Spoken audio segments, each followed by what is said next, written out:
ॐ पार्थाय प्रतिबोधितां भगवता नारायणेन स्वयं व्यासेन ग्रथितां पुराणमुनिना मध्ये महाभारते अद्वैतामृतवर्षिणीं भगवतीम् अष्टादशाध्यायिनीम् अम्ब त्वाम् अनुसन्धामि भगवद्गीते भवद्वेषिणीम्। नमोऽस्तु ते व्यासविशालबुद्धे उल्लारविन्दाय यत्पत्रनेत्रे येन त्वया भारततैलपूर्णः प्रज्वालितो ज्ञानमय प्रदीपः प्रपन्नपरिजाताय स्तोत्रवेत्रैकपाणये ज्ञानमुद्राय कृष्णाय गीतामृतदुहे नमः। सर्वोपनिषदो गावो दोग्धा गोपालनन्दनः पार्थो वत्ससुधीर्भोक्ता दुग्धं गीतामृतं महत्। वसुदेवसुतं देवं कंसचाणूरमर्दनं देवकी परमानन्दनं कृष्णं वन्दे जगद्गुरुम्। भीष्मद्रोणतटा जयद्रथजला गान्धारी नीलोत्पला शैलग्रावती कृपेण वहिनी कर्णेन वेलाकुल अश्वत्थां विकर्णघोरकमकरा दुर्योधनावर्तिनी सौतीर्ण खलु पाण्डवा वर्णति केवर्तकः केशवः पाराशर्यवच सरोजवमलं गीता अर्थगन्धोत्कटं नानाख्यानकेशरं हरिकथा सम्बोधनाबोधितम्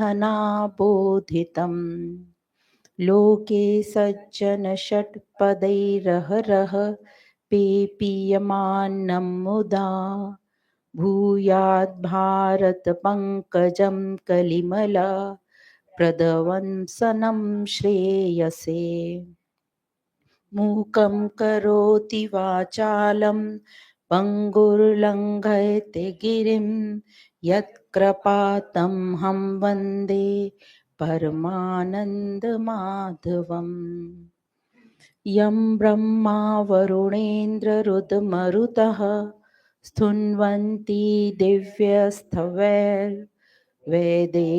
साङ्गपदक्रमोपनिषदैर्गायन्ति यं सामगाः ध्यानावस्थिततद्गतेन मनसा पश्यन्ति यं योगिनो यस्यान्तनविदुः सुरासुरगणा देवाय तस्मै नमः। देवाय तस्मै नमः।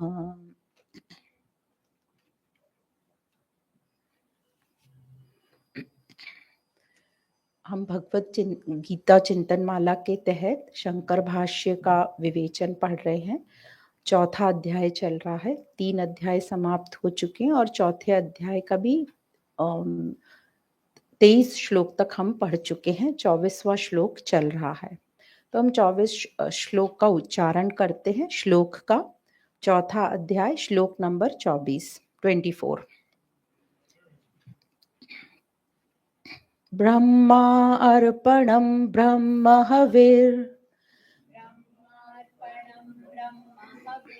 ब्रह्माग्नौ ब्रह्मणाहुतम् ब्रह्मैव तेन गन्तव्यम् ब्रह्म कर्म समाधिना तो यह जो श्लोक है, इसका जो Hindi word to word meaning ऐसा दिया है कि जिस यज्ञ में अर्पण, मतलब जो चीज हम डाल रहे हैं वो अग्नि कुंड में अर्पण, अर्थात जिससे अर्पण किया जा रहा है वो जो पात्र है वे भी ब्रह्म है। और ब्रह्म वेता पुरुष, मतलब जो कर रहा है हवन, जिस साधन द्वारा हवि अर्पण करता है उस साधन को ब्रह्म रूप ही देखता है। हवि मतलब हवन की सामग्री, जिस पात्र से कर रहा है वो पात्र और पदार्थ सभी ब्रह्म रूप देख रहा है। ब्रह्म रूप कर्ता के द्वारा ब्रह्म रूप अग्नि में आहुति देना रूप क्रिया भी ब्रह्म है। मतलब जो एक्शन हो रहा है, जो क्रिया हो रही है वो भी ब्रह्म रूप है। ऐसे यज्ञ को करने वाला, मतलब जिस मनुष्य की ब्रह्म में कर्म समाधि हो गई है, उसके द्वारा जो फल प्राप्त होगा योग्य फल, वह भी ब्रह्म ही होगा। ये तो समझ में आता है हमको, क्योंकि सब कुछ ब्रह्म है तो जो फल आएगा वह भी ब्रह्म ही कहलाएगा। तो इस श्लोक में कह रहे हैं कि सब कुछ ब्रह्म है। तो यहाँ हम समझ गए यहाँ तक आते आते कि यज्ञ क्या होता है। तो जहाँ यज्ञ है वहां सब कुछ ब्रह्म ही है। तो अपना हर कर्म यदि यज्ञ की तरह हो जाए तो वही मुक्ति है। तो कैसे करेंगे हम यज्ञ? कोई भी, तो जो भी अपने पास श्रेष्ठतम सामग्री है, जो भी हमारे पास देने लायक श्रेष्ठतम वस्तुएं पदार्थ हैं, समय भी उसमें आ जाता है, उन सब को यज्ञ में लगा दो। यही निष्काम भाव है और यही मुक्ति है। और यज्ञ में क्या बताया, जब भी हम यज्ञ का नाम लेते हैं तो हमारे सामने क्या आता है, हवन कुंड आता है और उसमें आहुति दी जा रही है। तो आहुति का बड़ा महत्व है, मुख्य बात आहुति होती है। और आहुति कहाँ दी जाती है? अग्नि में दी जाती है। तो कोई भी पदार्थ अग्नि में जब दिया जाता है, अग्नि में आहुति दी जाती है, अग्नि में गिरने से क्या होता है, पदार्थ भस्म हो जाता है। और यही उस पदार्थ की अंतिम बात होती है। वो जाके अग्नि में भस्म हो गया, मतलब अग्नि का रूप हो गया वो उसमें, और अब अग्नि में कोई फर्क नहीं है। और अब यह जो है, इसको हम बोल सकते हैं, यदि हम अग्नि को भी ब्रह्म बोल रहे हैं तो वो पदार्थ भी ब्रह्म रूप हो गया। तो इस प्रकार जितने भी साधन हैं सब साध्य रूप हो जाएं तभी ये यज्ञ कहलाएगा। हमारे पास जो भी साधन है उसको हम यज्ञ में लगा दें तो वो ब्रह्म रूप हो जाएगा। और जितने भी यज्ञ हैं उनमें सब कुछ ब्रह्मी, वास्तविक तो ब्रह्मी है और वही श्रेष्ठतम है। और उसी को यहाँ पर कहा जा रहा है कि सब कुछ ब्रह्म रूप हो गया। पर हमें अब वास्तव में करना क्या है? तो हम सोचे कि हम कैसे यज्ञ करें, हमारी तो इतनी सामर्थ्य नहीं है। तो जहां भी यज्ञ चल रहे हैं, अब यज्ञ क्या होगा, कोई भी श्रेष्ठतम काम, जो ऊंचा काम चल रहा है, जिसमें हमारी आत्मिक उन्नति हो रही है, वो यज्ञ ही है। तो जो भी ऐसे यज्ञ या कर्म चल रहे हैं जो हमारी उन्नति करेगा, आत्मिक उन्नति, उसमें हम हर प्रकार से भाग लेना शुरू कर दें तो वही हो जाएगा संसार में रहते हुए और हम प्रकृति के परे चले जाना। तो यज्ञ में हिस्सा लेने की बात श्री कृष्ण बता रहे हैं। तो ये जो श्लोक बताया 24 नंबर का, 24 नंबर के श्लोक से लेकर 30वें नंबर के श्लोक तक सब यज्ञों का वर्णन है, जो सब कर्म योग में ही आते हैं। क्यों कर्म योग में ही बोला जा रहा है इनको? क्योंकि भगवान ने पहले ही बोल दिया 16वें, इसी अध्याय के 16वें नंबर के श्लोक में, कि कर्म तत्व मैं तुझसे कहूंगा, तू इस कर्म तत्व को ठीक प्रकार से जान ले ताकि तू संसार बंधन से मुक्त हो जाएगा। क्योंकि मनुष्य बंधता किससे है? ये अज्ञान जनित जब वो कर्म करता है तो उसको कामना रहती है, और हमने वो पूरी श्रृंखला पढ़ी है कि कैसे कामना में हम गिरते जाते हैं, दुखी सुखी होते जाते हैं, फिर आशा रहती है कि अगले से हमारी कामना पूरी होगी, और ये चक्र चलता रहता है। तो ये कर्म से ही हम कर्म बंधन में आते हैं, और कर्म को ही यज्ञ रूप में जब करेंगे तो हमारे ये बंधन टूट जाएंगे। तो एक तो 16वें नंबर के श्लोक में भगवान कृष्ण ने कहा था, मैं तुझे कर्म तत्व को ठीक प्रकार से बताऊंगा, उसको जानकर तू कर्म बंधन से छूट जाएगा। फिर इसी अध्याय के आगे 32वें श्लोक में भी कहा है कि अभी तक जितने भी अनेक यज्ञ बताए हैं उन सबको तू कर्मजन्य जान, मतलब कर्मों से ही आए हैं, और ये सब जो यज्ञ हैं ब्रह्म के मुख से निकले हैं। तो अब ये जो ऐसे वाक्य आते हैं ब्रह्म के मुख से निकले, अब यहाँ हम बोल रहे हैं ब्रह्म निराकार है, तो ब्रह्म का मुंह कहाँ हुआ? कैसे निकला, ये क्वेश्चन आएगा। तो ब्रह्म के मुख से निकला है मतलब वेदों में वर्णित है। आज हमारे सामने ब्रह्म रूप क्या है, ये वेद है। तो इनमें जो वर्णित है उसी को कह रहे हैं ब्रह्म मुख से निकलना। तो इन शब्दों को हम ठीक प्रकार से समझ लें तो वो अच्छा रहेगा। तो इस प्रकार जब कर्म तत्व को ठीक से जान लेते, जो शास्त्रों में लिखे हैं उनको हम जब यज्ञ यज्ञ रूप से करते हैं तो कर्म बंधन में नहीं आते, मुक्त हो जाएगा। और फिर इसी अध्याय के 23 में जो 23वें श्लोक में जो हमने पढ़ा था, जो कल पढ़ा था, कि यज्ञ के लिए कर्म करने वाला जो मनुष्य होता है उसके सभी कर्मों का क्या होता है, नष्ट हो जाते हैं, कर्म और फल दोनों उसके नष्ट हो जाते हैं। तो महत्वपूर्ण बात जो यहाँ पर आई है कि यज्ञकर्ता के सभी कर्म क्या हो जाते हैं, अकर्म हो जाते हैं। तो यज्ञ में क्या होता है, जब अकर्म होते हैं तो हमने एक बात को और समझ ली, अकर्म मतलब अहंकार की अनुपस्थिति, अहंकार एब्सेंट है, अहंकार प्रेजेंट ही नहीं है वहां कहने को कि मैं कर रहा हूं। तो इस प्रकार वो अकर्म हुए। फिर शब्द आता है ब्रह्मा अर्पण ब्रह्म हविर, मतलब अर्पण की बात हो रही है। ब्रह्मा अर्पण, तो जिस पात्र से, तो उस पात्र का सुख और शुभ बोला है पात्रों का नाम। तो जो पात्र से अग्नि में आहुति दी जाती है सामग्री की, उस पात्र को भी यहाँ पर अर्पण शब्द से कहा गया है और उस अर्पण को ब्रह्म कहा गया है। मतलब यज्ञ में जो भी कुछ यूज हो रहा है सब कुछ ब्रह्म है, इवन वो पात्र भी ब्रह्म कहलाया जाएगा। और जिन पदार्थों का अर्पण हो रहा है, आहुति दे रही है, जैसे अब जब प्रतीकात्मक है ये तो पूरा यज्ञ जो बता रहे हैं, जैसे तिल, जौ, अनाज, घी, जो भी कुछ अर्पण करते हैं वो सब क्या है, वह भी ब्रह्म है। अब क्यों हमने ये बोला प्रतीकात्मक है, क्योंकि ये तो युद्ध भूमि की बात हो रही है। युद्ध भूमि पे वहां पर तो जब ये ज्ञान चल रहा था तो उन्होंने हवन कुंड नहीं जगाया, ये ज्ञान ही हवन कुंड है। तो ज्ञान ये प्रतीकात्मक है और हमें बोला जा रहा है कि ये ज्ञान ब्रह्म रूप है और इसमें ये सब जो भी हमारे पास साधन है उसका अर्पण करो और ऊंचा उठ जाओ। तो इस प्रकार हमको प्रतीकात्मक देख के आगे बढ़ना है। फिर है ब्रह्म अग्नो ब्रह्माण, ब्रह्म आहुतिम, आहुति दे रहे हैं ब्रह्म के नाम की। तो यहाँ पर बोल रहे हैं देने वाला भी ब्रह्म है, जिसमें आहुति दी जा रही है वह भी अग्नि ही ब्रह्म है। तो यहाँ ब्रह्म को अग्नि ही बता दिया कि वह भी ब्रह्म है। और आहुति देने वाली जो क्रिया, जो पूरा ये कर्म चल रहा है वह भी ब्रह्म है, ऐसा माना गया है। और फिर आता है ब्रह्म कर्म समाधिना, मतलब जैसे हवन करने वाला जो पुरुष है और जो सामग्री है और जिस पात्र से वो सामग्री से आहुति दी जा रही है, सबको ब्रह्म का रूप ही माना है। तो ऐसे ही जो प्रत्येक कर्म करेगा, जो व्यक्ति हर चीज को ब्रह्म मानकर यज्ञ करेगा, मतलब अपने कर्म यज्ञ रूप से करेगा, तो वह कर्ता, करण मतलब साधन, कर्म मतलब वो पूरी क्रिया और पदार्थ सबको ब्रह्म रूप मानने लगेगा या मानता है। तो उस पुरुष की स्थिति क्या बताइए, ब्रह्म में ही कर्म समाधि उसकी हो गई। मतलब सभी कर्म अब वो कैसे कर रहा है, कौन सी बुद्धि से कर रहा है, ब्रह्म बुद्धि से। ब्रह्म बुद्धि क्या है, ज्ञान वाली बुद्धि से। अब उसका अहंकार नष्ट हो गया, वो ज्ञान के सेंटर से काम कर रहा है। ज्ञान का सेंटर से काम करना मतलब निस्वार्थ भाव से, निष्कामता से वो काम कर रहा है। तो उसके लिए संपूर्ण जो कर्म है वो ब्रह्म रूप ही बन जाते हैं। ब्रह्म के सिवा अब उसके पास और कुछ रह ही नहीं गया है। तो निष्काम भाव से अब वो कर रहा है, इसलिए हर चीज अब वो ब्रह्म हो गई है।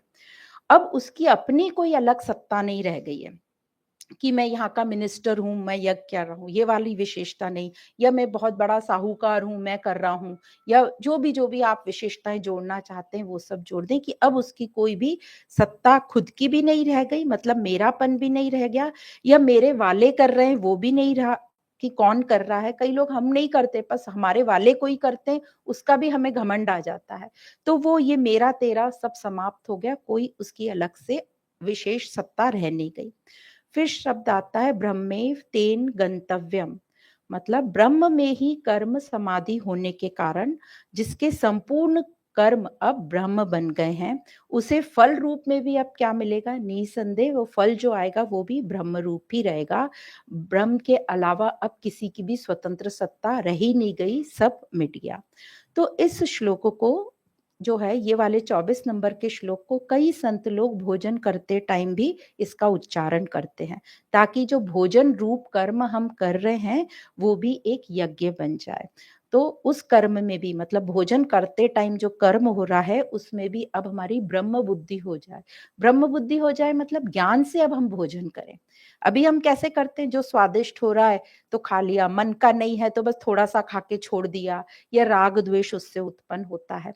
तो कैसे ये पूरा जो भोजन का कर्म है वो कैसे ब्रह्म रूप होता है, उसके बारे में बताते हैं भाष्यकार लोग कि जिससे अर्पण किया जाता है, मतलब हाथ से हम भोजन अपने शरीर में डाल रहे हैं, तो ये हाथ भी क्या हो गया, ब्रह्म रूप हो गया। अब जो भोजन सामग्री अंदर जा रही है तो वो पूरी पदार्थ जो भी है थाली में हमारे वो सब ब्रह्म रूप हो गया। भोजन करने वाला मतलब ये व्यक्ति खुद ब्रह्म रूप हो गया, और अंदर जो भूख लगी है जठर अग्नि वो भी ब्रह्म रूप हो गया, और भोजन करना जो क्रिया है, जो जठर अग्नि में डाल रहे हैं पदार्थ को, वो भी ब्रह्म रूप हो गया। और भोजन करने वाला मनुष्य, इसको जो फल प्राप्त हो रहा है वो भी क्या हो गया, ब्रह्म रूप हो गया। तो जो एनर्जी मिलेगी पदार्थों से, भोज्य पदार्थों से, वो भी क्या हो गई, ब्रह्म रूप हो गई। तो इस प्रकार जब भोजन करेंगे तो हम व्यवहारिक लाइफ में देखो क्या होगा। तो इस प्रकार हम समझो ज्ञान नहीं भी हो और इस प्रकार हम मानकर भोजन करेंगे तो क्या होगा, जो भी हमारे सामने थाली में आएगा हमारे पसंद का होगा या नहीं होगा, हमको उससे राग द्वेष नहीं होगा। जिसने बनाया है उसके प्रति भी द्वेष भावना भी नहीं होगी और राग भी नहीं होगा। फिर हम कितना खाएँगे, जितना ज़रूरी है उतना ही खाएँगे, अति नहीं खाएँगे ज़बरदस्ती, क्योंकि हम समझ गए कि जो शरीर है ये मंदिर है, ब्रह्म रूप है, तो इसको मैं कैसे इसका शोषण करूँ इसको ज़्यादा खिला के, तो जितना ज़रूरी है उतना ही खाएँगे। और कैसा खाएँगे, वो निर्णय भी बहुत अच्छा होगा कि साफ-सुथरा सात्विक भोजन करें, बहुत चिकना, बहुत ज़्यादा अति मीठा या अति नमकीन तला हुआ हम कम खाएँगे या नहीं खाएँगे। और फिर इस हिसाब से जो शरीर को ताकत मिलेगी वो भी कैसी होगी, बहुत ही सुंदर होगी। और हम कम खाएँगे तो इसका एक और फ़ायदा क्या होगा, जब हम सत्संग करेंगे तो नींद नहीं आएगी हमको, हम अलर्ट रहेंगे। अभी क्या होता है, हम बिना सोचे-समझे टेस्टी लग रहा है तो थोड़ा ज़्यादा खा लिया, 1 रोटी ज़्यादा खा ली और फिर बोलते हैं बहुत ओवर ईटिंग हो गई, अब तो सोना पड़ेगा, नींद आएगी। तो और सत्संग का समय है समझो हमारा, तो हम वहाँ पे जाके फिर सोने लगते हैं। तो ये भी इससे एक बहुत बड़ा फ़ायदा होता है कि जब भी हम सत्संग में या स्वाध्याय करने जाएँ, तो थोड़ा कम भोजन, हल्का भोजन करके जाएँ ताकि हमारा जो अटेंशन है वो अपने स्वाध्याय पर रहे। तो इस सब में समझने की बात ये है कि जो पूरी प्रकृति कैसे बता रहे हैं हमको भगवान, सब चीज़ समझा-समझा के एक होलिस्टिक अप्रोच से बता रहे हैं कि ये जो पूरी सृष्टि है मतलब प्रकृति परिवर्तनशील है। तो प्रकृति में प्रकृति है क्या? पदार्थ हैं और वो क्रियाएँ हो रही हैं पदार्थों में, यही प्रकृति है, यही संसार है। और ये पदार्थ नित्य निरंतर बदलते जा रहे हैं। तो यही संसार है क्रिया रूप, जहाँ पदार्थों में क्रिया हो रही है और पदार्थ हर क्षण बदल रहे हैं। एक पल के लिए भी कोई भी पदार्थ वैसा की वैसा नहीं होता। हर एक क्षण में बदलाव हो रहा है। भले ही हमें दिखता नहीं, ग्रॉस ऐसे स्थूलता में दिखता नहीं, पर हर एक क्षण में उसमें बदलाव आते जा रहे हैं। तो ये निरंतर परिवर्तन होना इस प्रकृति का नियम है। इस कारण हम जो व्यक्ति होते हैं, साधारण व्यक्ति, इस प्रकृति में जिससे भी अपनी आसक्ति रख लेते हैं या जिससे भी जुड़ जाते हैं, फिर दुखी क्यों होते हैं? क्योंकि बाहर जो पदार्थ और व्यक्ति से हमने आसक्ति रखी, रिश्ता रखा, उससे उस क्षण के लिए रखा था कि ये अच्छा लग रहा है, इसका ये स्वभाव अच्छा है। पर हर क्षण वो बदल रहा है, तो जब वो बदलेगा और हमको समझेगा तो हमें अच्छा नहीं लगेगा कि अरे ये तो बदल गया, मैंने तो इससे इसलिए दोस्ती करी थी या इसलिए रिश्ता रखा था, अब तो इसका व्यवहार ही बदल गया। पर हम ये नहीं समझ रहे ये तो प्रकृति का नियम है, वो तो बदलेगा ही बदलेगा। तो ये बात हमको ठीक प्रकार से समझ में आ जानी चाहिए। तो ये संसार का स्वरूप ही ऐसा है, कैसा स्वरूप है? नित्य क्रियमान रहना, कंटिन्यूअस चेंजिंग वर्ल्ड। जैसे कहते हैं ना हैपनिंग प्लेस है, world is a happening place, continuously इसमें चेंज हो रहा है। और अब इसमें तो चेंज हो रहा है, पर कुछ तो नित्य चाहिए हमको। कोई तो एक नित्य सत्ता है जो हम सबको रोके रखी है या स्थिरता लाए रखी है हमारे में। तो वो नित्य जो सत्ता है, जो स्थिर है एक, वही ब्रह्म है। और ये जो पूरी प्रकृति है, इसकी जो सत्ता है इस ब्रह्म के ऊपर सुपर इम्पोज्ड है। जो हमें ऐसा लग रहा है कि सब कुछ यही ब्रह्म है, ये नहीं। जो मेन मूल है, कूटस्थ, वो ब्रह्म है। और उसके ऊपर ये प्रकृति का खेल चल रहा है।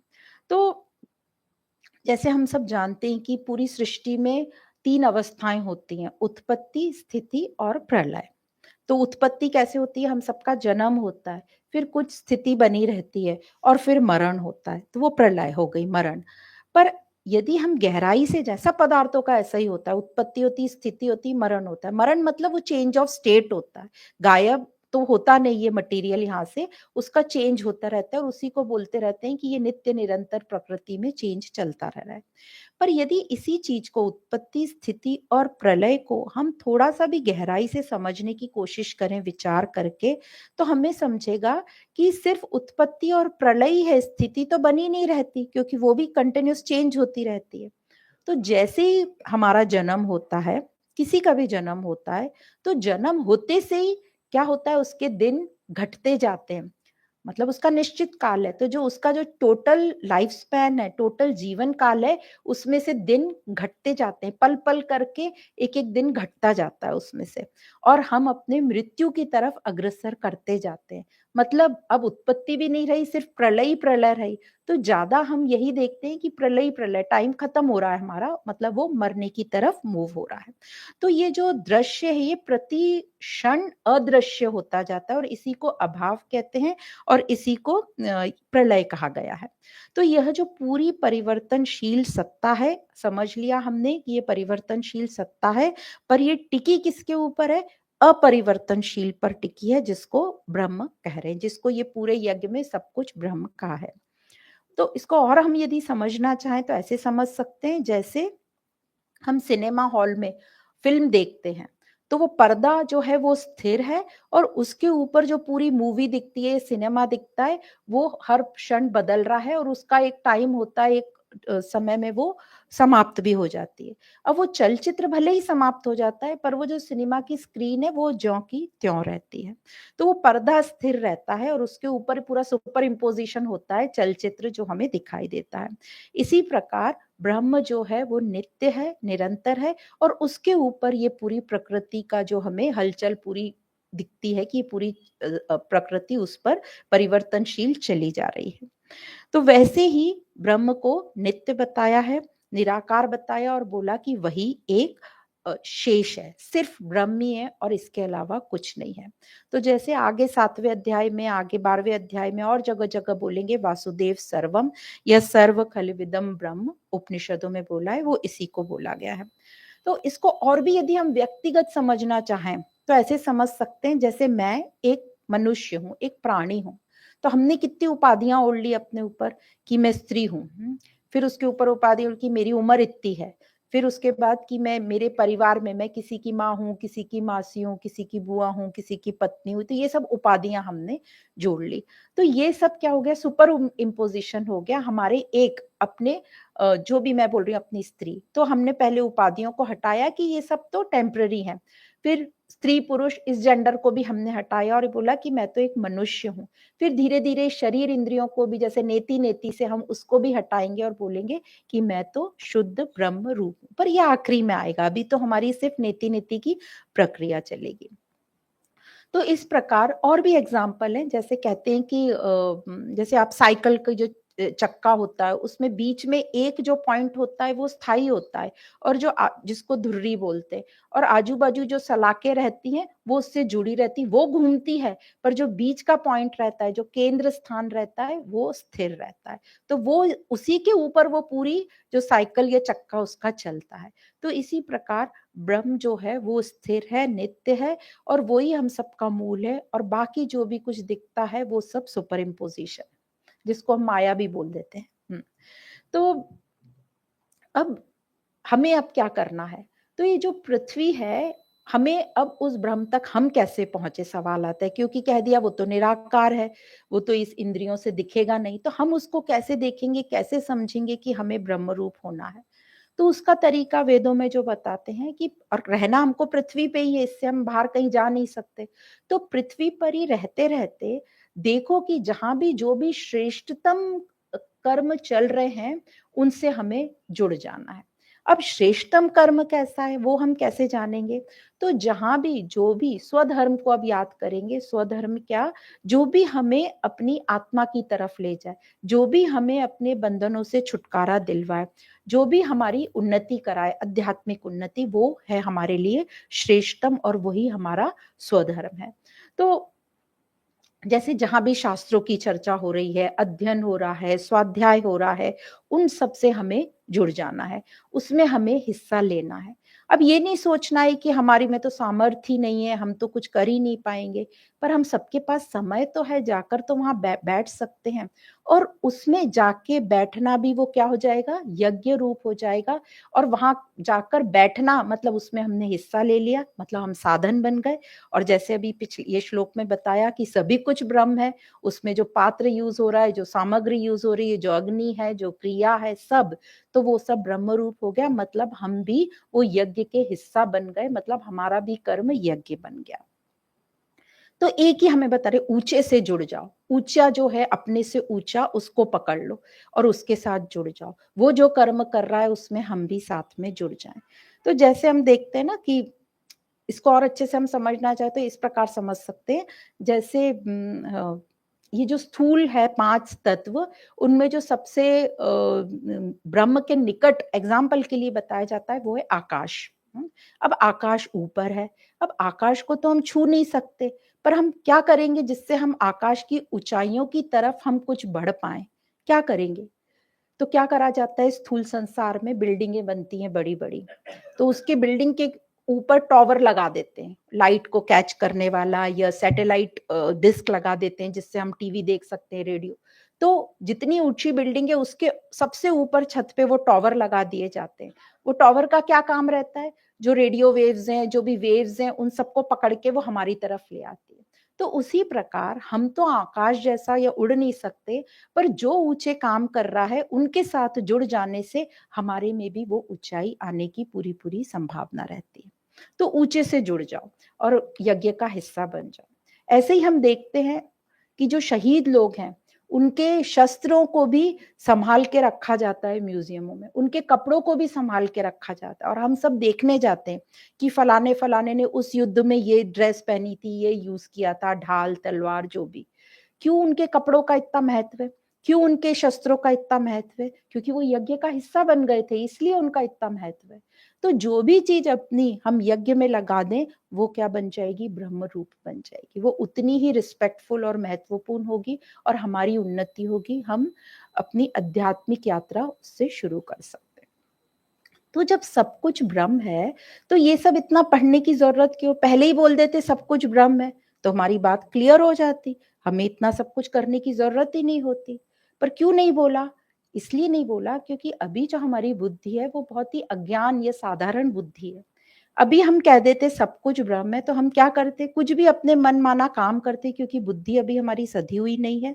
गलत काम भी करते और बोल देते सब कुछ ब्रह्म है, मान लो ये भी ब्रह्म है।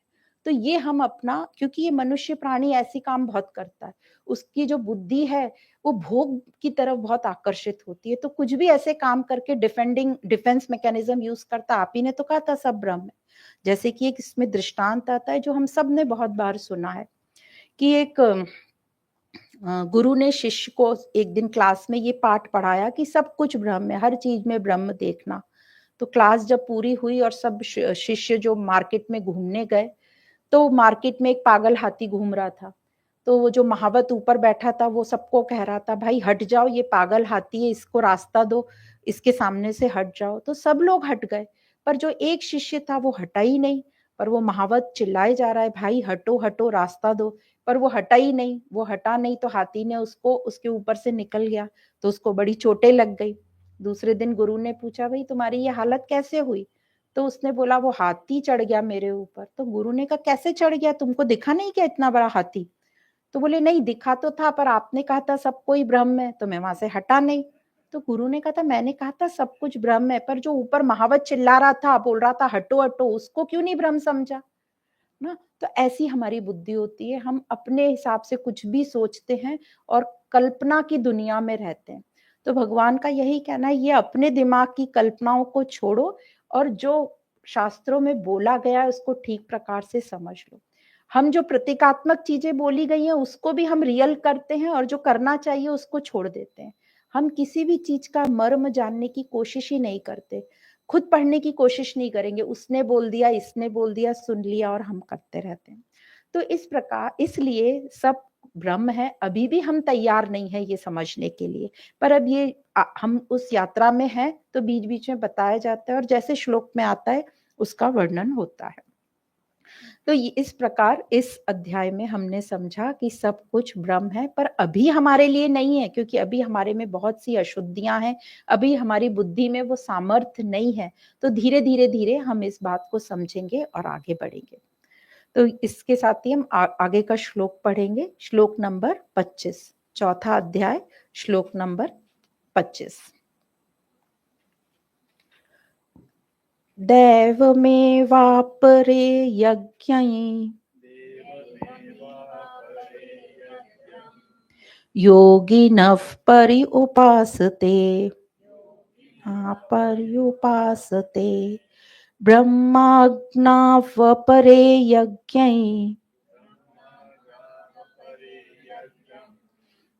यज्ञैनेवोपजुह्वति।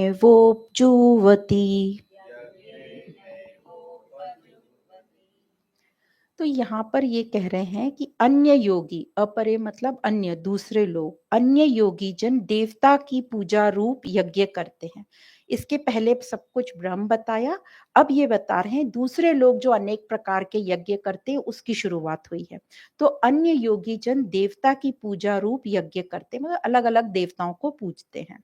और दूसरे लोग, फिर से अपर याद आता है, तो दूसरे लोग भी ब्रह्म रूप अग्नि में यज्ञ के द्वारा यज्ञ की ही आहुति देते हैं।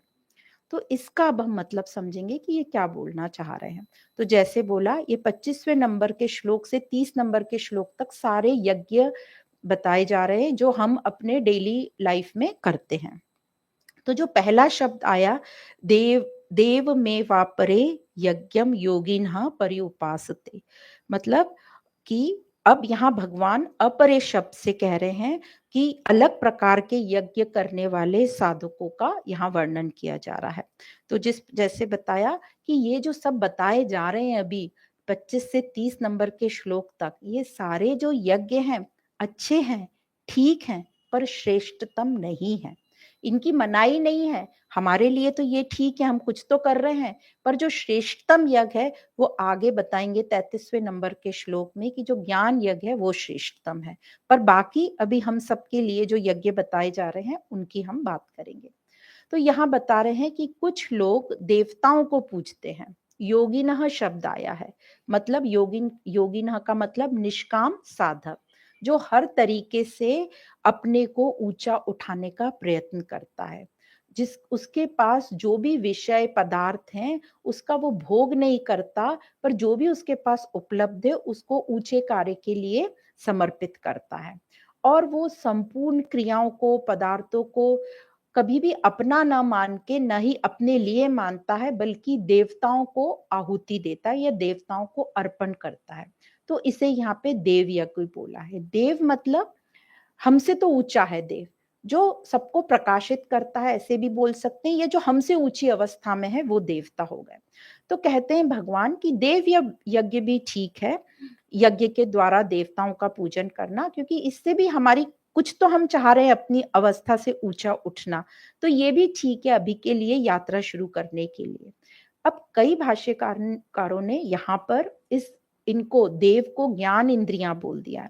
ज्ञान इंद्रियों को देव बताया गया है, मतलब जो इंद्रियां हैं वही बाहर से विषयों को पकड़ती हैं। और फिर जो 5 विषय हैं, शब्द, रस, रूप, गंध और स्पर्श, ये जो 5 हैं, ये साधारण व्यक्ति जो रहता है ये 5 विषयों को कैसे यूज करता है, भोग वृत्ति से यूज करता है। पर जो योगी होता है वो आहुति देगा, इन विषयों की आहुति देगा, मतलब इंद्रियां ही इन विषयों को लेती है और भोग करती है, पर वो इनसे भोग नहीं करेगा, वो अपनी इंद्रियों को योग में लगाएगा, क्योंकि अब उसको ज्ञान होने लगा है, उसकी आध्यात्मिक यात्रा शुरू हो गई है। तो इस प्रकार बताते हैं कि ये ज्ञान इंद्रियां जो हैं इनको देव बता दिया और इनकी आहुति दे रहे हैं, ये जो विषयों की आहुति दे रहा है वो, ताकि उसकी इंद्रियां निर्मल हो जाएं और वो योग में लग जाएं। इसी श्लोक में दूसरी लाइन में बोला है कि दूसरे लोग विवेक विचार कर से ब्रह्म अग्नि में हवन करते हैं। मतलब कह रहे हैं ब्रह्म ही सत्य है, आनंद स्वरूप है। यहाँ ब्रह्म को भी अग्नि कह दिया है। अब मतलब इसका यह है कि विवेक विचार से हम जड़ प्रकृति से सर्वथा अपना संबंध जो है विच्छेद करें, मतलब अनासक्त होना है। और ये अनासक्ति को यहाँ पर यज्ञ कहा गया है। पर जो अपनी सत्ता अलग से मान ले, जैसे पिछले उसमें बताया सब कुछ ब्रह्म मान लिया उसने, पर जो जिसके पास अभी इतना विवेक जागृत नहीं हुआ है, तो वो अपनी सत्ता अलग मानेगा कि मैं ये खास, मैं यहाँ का मैनेजर, ये मैं यहाँ का प्रेसिडेंट, और मैं ये यज्ञ कर रहा हूँ, और उसको ये बहुत अभिमान रहे, तो वही अविवेकी कहलाएगा। तो अभी उसकी बुद्धि कहाँ है? अज्ञान में है। तो अज्ञानी कौन हुआ? जो अपनी विशेषताएं मानकर बैठा है, जिसका विवेक अभी जागृत नहीं हुआ है, वो उपाधियों में ही लगा है।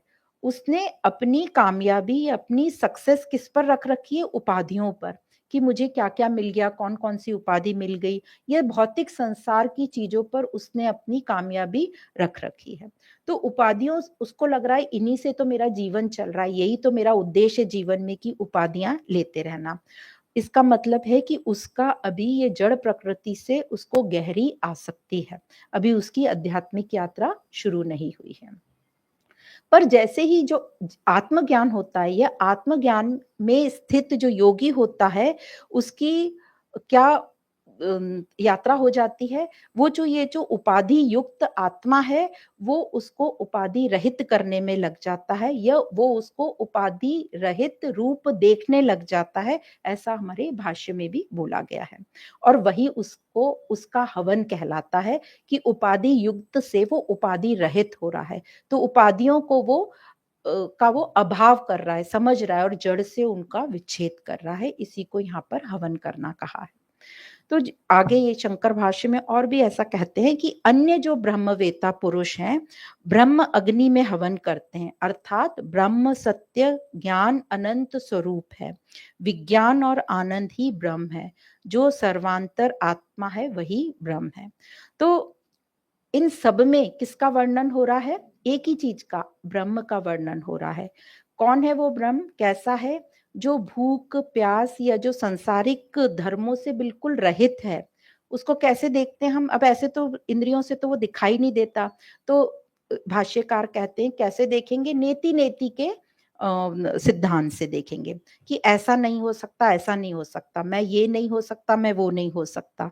तो इस प्रकार जो वेद वाक्य हैं नेति नेति के, उनके द्वारा वो सभी विशेषणों से परे उठ चला जाता है, और उसी को यहाँ पर ब्रह्म शब्द से कहा गया है। तो नेति नेति की जो शंकराचार्य जी का जो मेन सिद्धांत है, नेति नेति के सिद्धांत से हम उस ब्रह्म रूप तक पहुंच सकते हैं। क्योंकि जैसे बताया जा चुका है कि जो ब्रह्म है उसके लिए तो क्या कहा जाता है कि वो निराकार है, निर्गुण है, निर्मल है, निराश्रय है। अब इन सब से हम उसको कैसे पहचान सकते हैं? और यदि शब्दों में उनका कुछ गुण बता दिया, कुछ उपाधि बता दी, तो फिर गुण में आ जाएगा, वो निर्गुण नहीं रह जाएगा। फिर भी ये महात्मा लोगों ने, भाष्यकार लोगों ने बहुत हिम्मत करके हमारे पास ये कुछ शब्द लाके दिए जिससे हम ब्रह्म की तरफ पहुंच सकते हैं। तो उसको कैसे जानेंगे? जब वो निराकार है, निर्गुण है, तो क्या करना है? जैसे नकारने की भाषा से ही यूज किया है।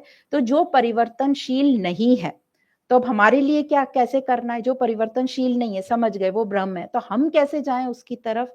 तो हमको जो है परिवर्तनशील से जो हम आसक्ति या अपना मान लेते हैं, उसको हटाना है, आसक्ति मिटाना है। तो हमारी जो आसक्ति है पूरी जड़ संसार से, परिवर्तनशील से, उस आसक्ति को हटाते जाएंगे तो हम भी धीरे धीरे उस अपरिवर्तनशील की तरफ पहुंचते जाएंगे। फिर कहते हैं जिसका कोई आकार नहीं, वो तो निराकार है, तो उसको हम कैसे समझेंगे? तो हमने जो अपने इतने आकार प्रकार में इतने जोड़ रखे हम, तो हम भी अपने आकार प्रकार को इतना महत्व नहीं देंगे, तो हम भी धीरे धीरे उस ब्रह्म की तरफ चल पड़ेंगे। फिर कहते हैं वो निर्मल है, मतलब उसमें कोई मल नहीं है, अशुद्धि नहीं है। तो हमें क्या करना है? अपनी अशुद्धियां हटाने के लिए अपने हर कर्म यज्ञ की तरह करना है। तो यज्ञ की तरह करेंगे तो हम भी निर्मल निर्मल इंद्रियां हो जाएंगे, हमारी इंद्रियां भी शुद्ध हो जाएंगी। तो कहने का मतलब है कि मन में जो भी हमने ये झूठा सब कुछ गलत धारणा इकट्ठी कर रखी हैं कि मैं ऐसा हूं, मैं वैसा हूं, मैं ये जो प्रकृति से जो हमने संसार से सब उपाधियां ली हैं, उन्हें नकारते जाना है। तो आत्मज्ञान एक ही बात कहता है कि तुम अद्वैत हो, तुम ही ब्रह्म रूप हो।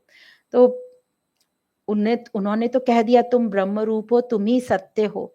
पर हमारी क्या धारणा है, हम जो साधारण जब स्थिति में रहते हैं तो हर व्यक्ति के लिए इस संसार में हजार चीजें सत्य हैं। सूरज चांद सत्य है, और वो तो छोड़ो, हमारा परिवार सत्य है, हमारे बच्चे सत्य हैं, हमारा मकान सत्य है, इन सबको हमने सत्य मान के रखा है। पर जैसे जैसे हमारी बुद्धि थोड़ी विवेकशील होती है तो हमारे दिमाग में समझ में आता है कि ये सब तो सुपर इम्पोजिशन है, ये सब माया का खेल है।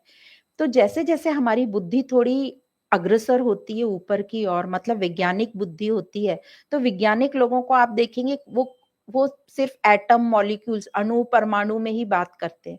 तो उनके लिए अब ये पूरा संसार क्या हो गया, समझ गए कि ये सब आकार प्रकार है, पर इन सब का बेस तो एटम मॉलिक्यूल्स है। तो उनके लिए संसार छोटा होके एटम मॉलिक्यूल्स में आ गया। फिर और हमारी जब जिज्ञासा बढ़ती है और हमारी बुद्धि दार्शनिक हो जाती है, या जो दार्शनिक लोग होते हैं उन्होंने अब सृष्टि को इससे भी और घटा दिया और बोला कि सृष्टि में तो दो ही हैं, प्रकृति और पुरुष, सांख्य योग वाले, तो ना दृश्य और दृष्टा, दो ही बचे, परा और अपरा।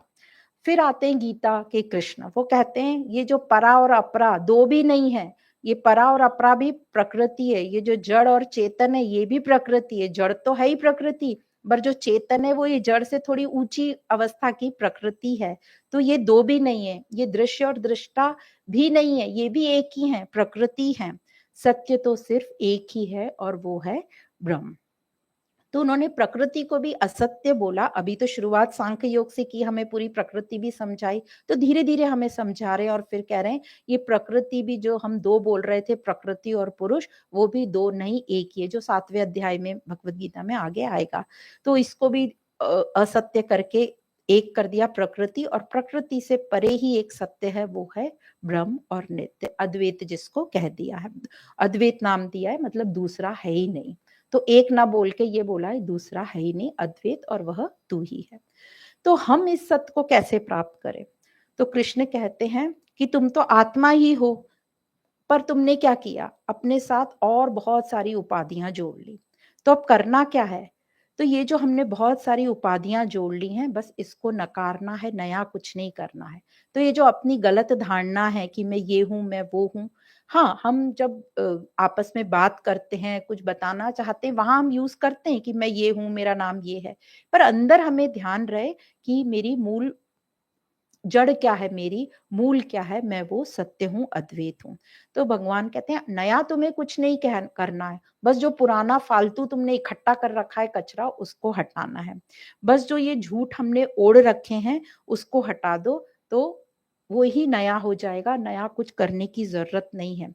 जब हम ये झूठ और ये जो गलत धारणा है, जो मान्यता है, उनको नकार देंगे, उनको हटा देंगे, तो वही हो गया हमारा बोध, उसी को बोध का है, जो प्रकाश मात्र है, और जिसकी मौजूदगी में जो सारा अंधेरा है, यह अज्ञान है, वो मिट जाता है, अज्ञान समाप्त हो जाता है। तो आगे जैसे निराकार के लिए और भी बोला गया है, तुम कूटस्थ हो, मतलब ब्रह्म के लिए कूटस्थ शब्द भी, कूटस्थ मतलब जो उच्चतम है उसके लिए।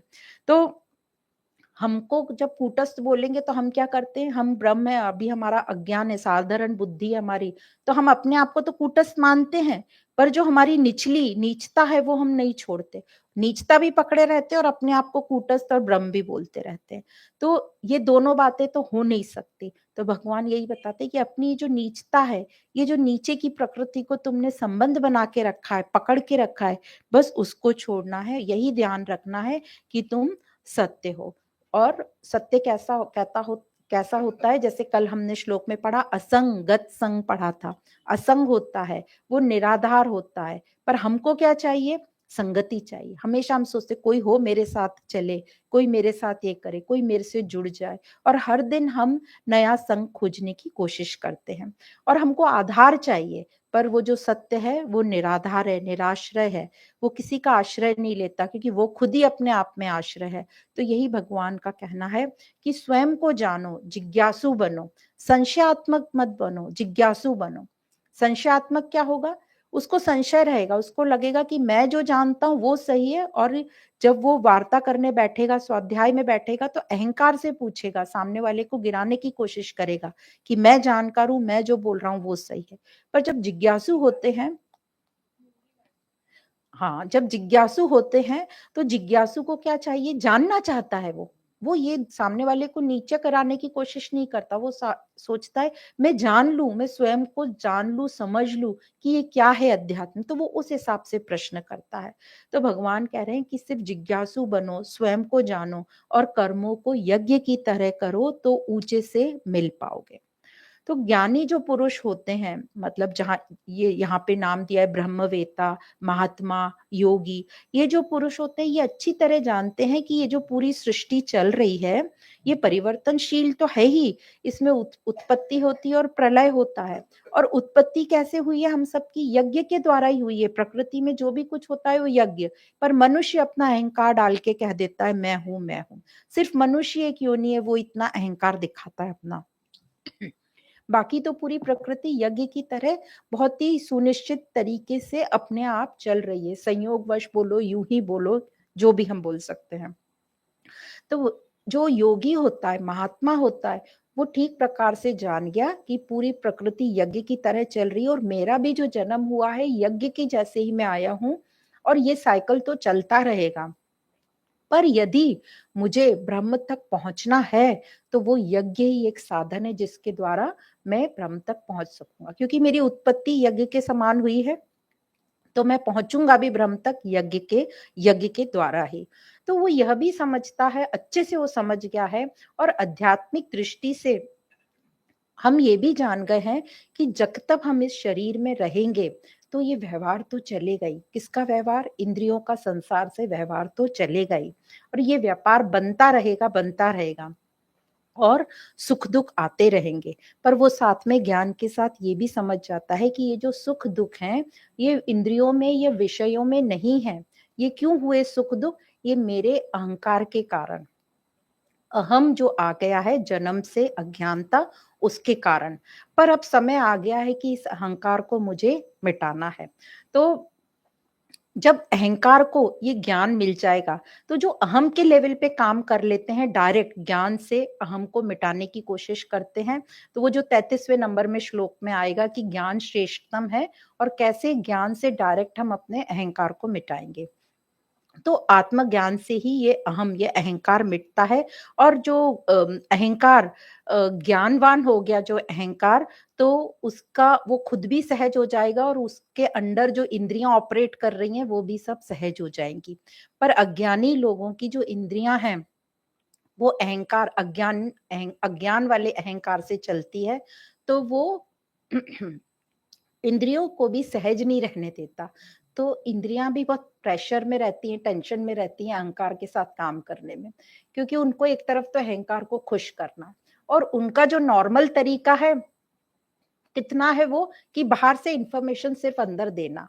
पर अहंकार उस पर बहुत जोर लगाता है कि मुझे ये पसंद है, मुझे ये पसंद है, ये ला के दो। तो इंद्रियों को भी, बेचारियों को पूरा अहंकार के साथ चलना पड़ता है।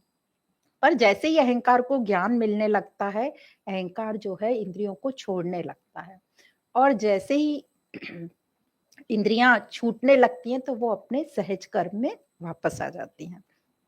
तो इस प्रकार उसका रिजल्ट भी अच्छा होता है। तो डायरेक्ट अहम पर काम करना बहुत अच्छा है।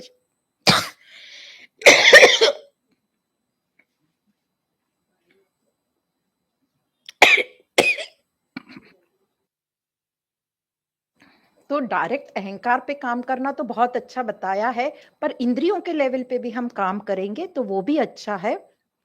तो यहाँ पर इस श्लोक में बताया हमारे लिए कि इंद्रियों का उपयोग कैसे करना है हमें। इंद्रियों का उपयोग हमें स्वार्थ के लिए नहीं करना है, योग के लिए करना है। तो अपनी इंद्रियों को सही जगह उपयोग करो जहाँ से हमारी उन्नति हो, हमारी भोग वृत्ति खत्म हो और योग वृत्ति शुरू हो। तो इस प्रकार से और हम स्वधर्म के लिए काम करें। स्वधर्म मतलब बताया था पिछली बार, जो हम आत्मा की तरफ चले वही हमारा धर्म है, उसी को स्वधर्म बताया। तो कोई भी कार्य जो हमें अपनी आत्मा से मिलवा दे, मतलब स्वयं से मिलवा दे, वो हमारा स्वधर्म है। तो इंद्रियों को विषय आसक्ति से छुटवा कर स्वधर्म में लगा देना ही ज्ञान होगा, बोध होगा।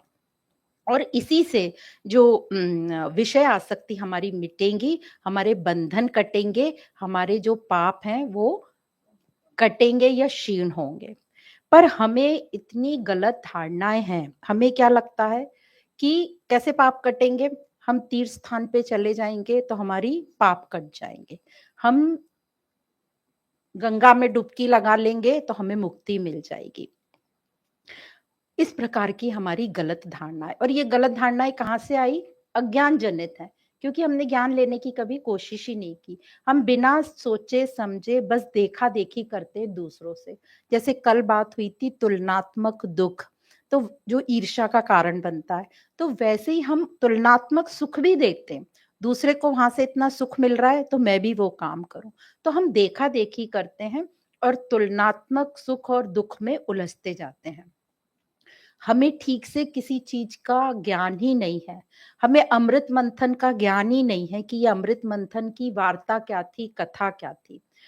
और चलो नहीं भी मालूम है तो ठीक है, कोई बात नहीं, पर जानने की हम कोशिश भी नहीं करते, जिज्ञासा भी नहीं करते। बस देखा देखी कि इतने लोग वहां जा रहे हैं तो हमें भी जाना है। कई लोग बोलते हैं कि हम मुक्ति के लिए नहीं जा रहे, एंटरटेनमेंट के लिए जा रहे हैं। पर एंटरटेनमेंट के लिए तुम ऐसी जगह इतनी भीड़ में तो जा नहीं सकते, तो गलत बोल रहे हो। कई लोग बोलते हैं हम अनुभव के लिए जा रहे हैं। चलो ठीक है, पर पता नहीं किस चीज का अनुभव है। जाना मनाही नहीं है, बिल्कुल जाना चाहिए, पर हमने उस कथा का मर्म समझ लेना चाहिए कि वहां का महत्व क्या है। तो जैसे गंगा प्रतीकात्मक है किसकी? ज्ञान की। ज्ञान की गंगा का महत्व है। और हम सोच रहे हैं कि स्थूलता से कुछ कार्यक्रम कर ले और हमें मुक्ति मिल जाए, तो ऐसा तो पॉसिबल ही नहीं है। तो ज्ञान मतलब गंगा, और गंगा में डुबकी लगाना मतलब ज्ञान अपने अंदर लेना और उस ज्ञान का मंथन करना। उस ज्ञान का मंथन करना मतलब अपना आत्म अवलोकन करना, श्रवण करना, मनन चिंतन करना, फिर उसमें से अमृत निकलेगा।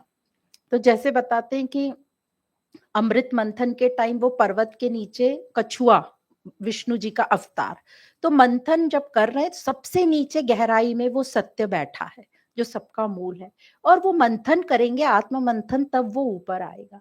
तो सत्य का प्रतीक है वो अमृत। और अमृत मतलब जिसको पी लेने से किसी की मृत्यु नहीं होती, वो अमर हो जाता है। तो जब हम ज्ञान गंगा का मंथन करेंगे तो हमारे अंदर जो आसक्ति है वो खत्म होगी, स्वार्थ भाव है वो खत्म होगा, निष्कामता आएगी, और निष्कामता ही यज्ञ है और यज्ञ ही मुक्ति है। तो मंथन में से बाकी चीजें भी निकलेंगी, विष भी निकलेगा, भोग की चीजें भी निकलेंगी, वो ठीक है, उसका अपना अपना महत्व है। पर मेन तो है अमृत और सत्य, और वो सिर्फ मिलेगा इस ज्ञान की गंगा में डुबकी लगाने से। तो इसके ऊपर एक बहुत अच्छा दृष्टांत है। जब महाभारत का युद्ध समाप्त हुआ तो पांचों पांडव आए और बोलने लगे कि हमने इतने लोगों का, हमने रक्त बहाया, इतने लोगों को मारा है, तो हमारे ऊपर बहुत पाप लगे होंगे, तो हम सब तीर्थ यात्रा जाते हैं अपने पापों को धोने के लिए। तो वो पांचों ने प्लान बनाया, फिर सोचा कि चलो कृष्ण को भी साथ में ले लेते हैं। तो कृष्ण भगवान के पास गए पूछने की, कृष्ण तुम भी चलोगे, हम सब तीर्थ यात्रा करने जा रहे हैं क्योंकि इतने पाप लग गए उनको धोने।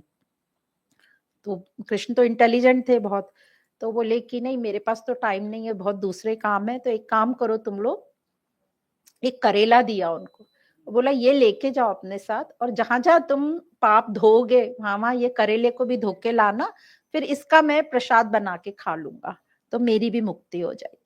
तो बहुत खुश हो गए पांचों, लेके गए वो करेले को, पूरा भ्रमण करके आए, करेले को भी हर जगह डुबकी लगाई, फिर लाके कृष्ण को दी कि ये लो।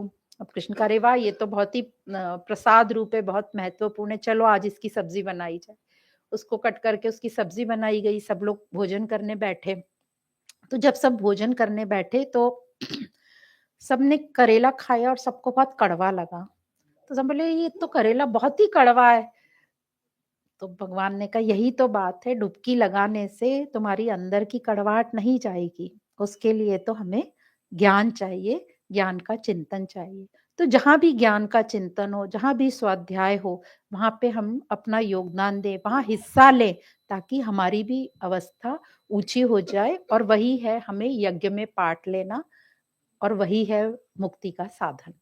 तो इस प्रकार यज्ञ की महिमा बताई इन दो श्लोक जो आज पढ़े दोनों में। और नेक्स्ट श्लोक कल ले शुरू करें। हाँ। ओम पूर्णमद पूर्णमिदं पूर्णात् पूर्णमुदच्यते पूर्णस्य पूर्णमादाय पूर्णमेवावशिष्यते। ओम शांति शांति शांति।